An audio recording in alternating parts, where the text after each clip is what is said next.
Hello. Okay, so today we're going to be taking a look at this footage of the USS Nevada. This is a BB-36. It was a Nevada class battleship built prior to World War One.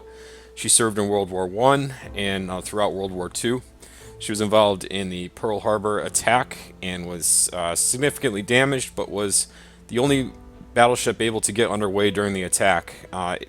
It was ordered to beach itself because there was concern that the ship would end up blocking the channel if it sank. After it was salvaged, the ship was refitted and modernized with 5-inch 38s, radar, and numerous anti-aircraft armament. It participated in escorting convoys across the Atlantic.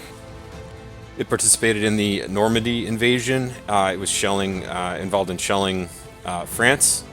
After that, it was transferred out to the Pacific and involved in the battles of Iwo Jima and Okinawa. It was involved in the Bikini Atoll atomic bomb testing shortly after the war. The ship was painted orange because it was the target of the first bomb dropped from the airplane. The bomb missed, and I believe it landed within 1,600 meters, something like that.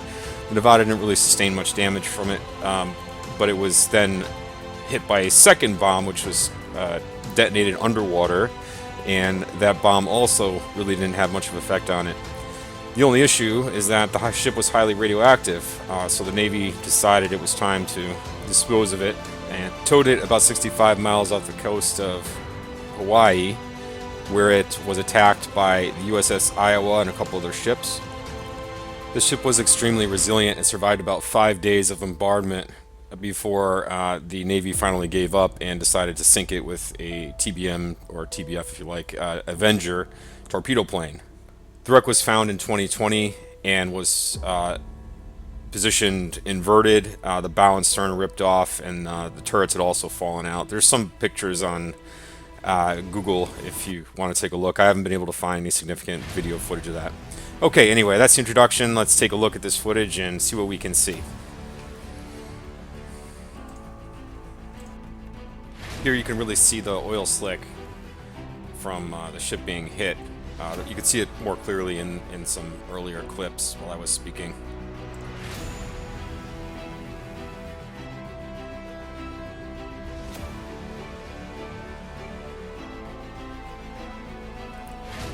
We could see some smaller hits coming in. These do not look like 16-inch gunfire from the Iowa. It's probably smaller from cruiser, destroyer, whatever else was out there.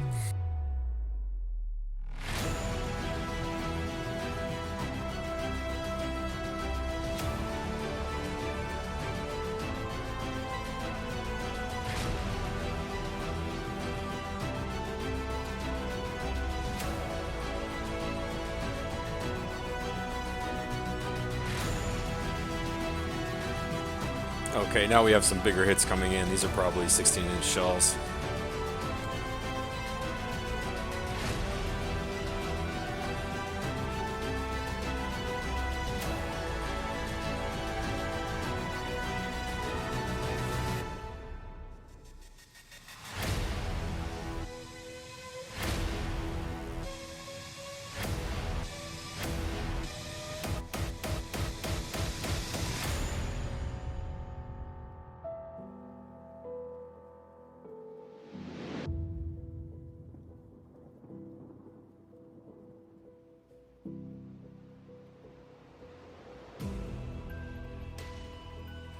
If you look closely on the stern of the ship, there are some tanks. I believe there were 4 tanks in total.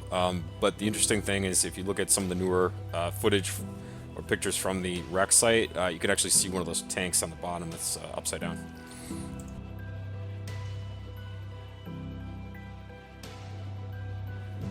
Looks like she's starting to list at port a little bit.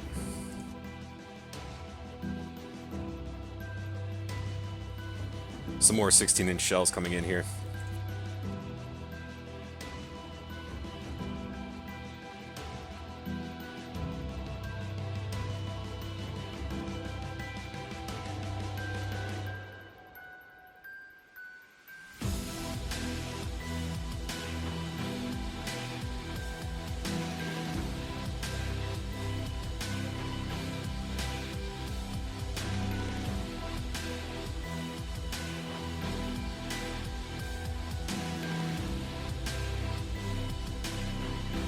just a massive salvo coming in there.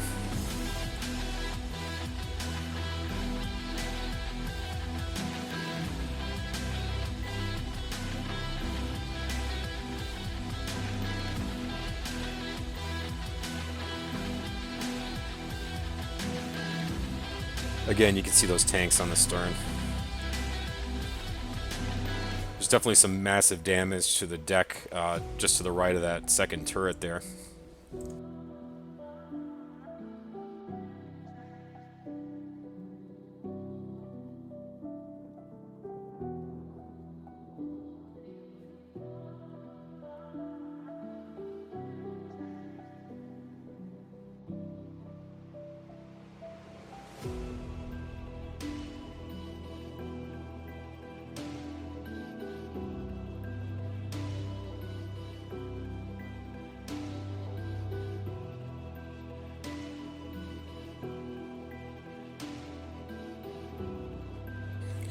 She definitely looks like she's starting to list a little bit more.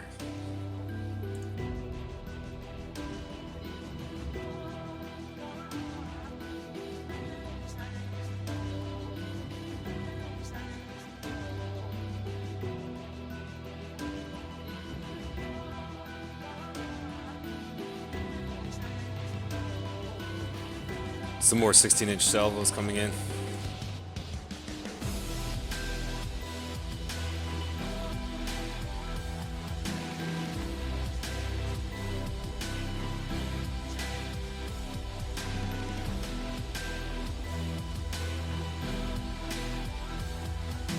Okay, it looks like this is where the Navy got bored, and this is one of those TBM, TBF Avengers coming in to launch a torpedo attack. If you look closely, you can see the track of the torpedo coming in perpendicular to the stern of the ship, and then slamming into the port side of the ship.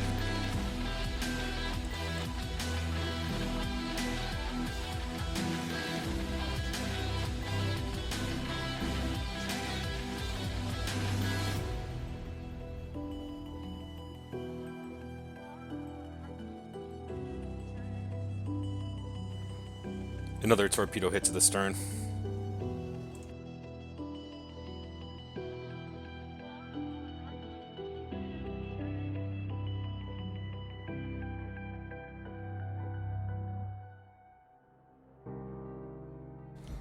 She's really starting to get low in the water now.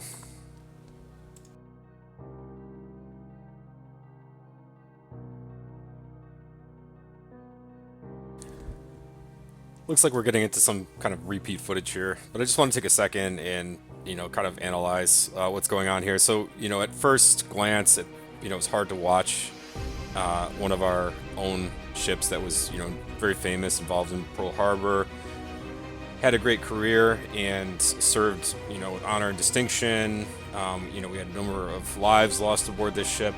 So just seeing it, get blown up by atomic bombs and then, shot by our own ships and, just kind of sunk off the coast and, not really having anyone care about it.